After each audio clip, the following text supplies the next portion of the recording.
আসসালামু আলাইকুম রহমতুল্লাহ। তো গাইস, সবসময় তো ব্লগ করেছি, ব্লগ বলতে আর কি মানে সবসময় কন্টেন্ট করেছি, কিন্তু আজকে হচ্ছে প্রথম আমি গত বছর চৌরাস্তায় ছিলাম। তো আমাদের চৌরাস্তার মাদ্রাসাটি হচ্ছে গাজীপুর মালিকের বাড়ি স্থানান্তর হয়েছে। তো নতুন মাদ্রাসায় আমরা গত বছরের আমার বড় ছাত্র ভাইয়েরা, এই যে সাথে আছে রাব্বি ভাই এবং আছে ফেরদৌস ভাই এবং বন্ধুত্বর এবং শহীদুল, এবং ভিডিও করছে আমার ছোট ভাই নাইম। তো সকলকে আমাদের সবার পক্ষ থেকে সালাম, আসসালামু আলাইকুম।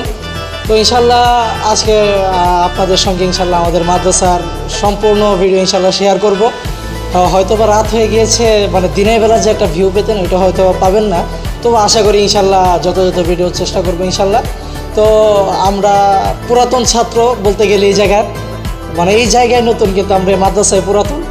তো আমার চাইতেও বেশি পুরাতন হচ্ছে রাব্বি ভাই। তো শুরুতে ইনশাল্লাহ নতুন মাদ্রাসার উপলক্ষে হ্যাঁ মানে রাব্বি ভাইয়ের একটা অনুভূতি নিব। রাব্বি ভাই বলেন।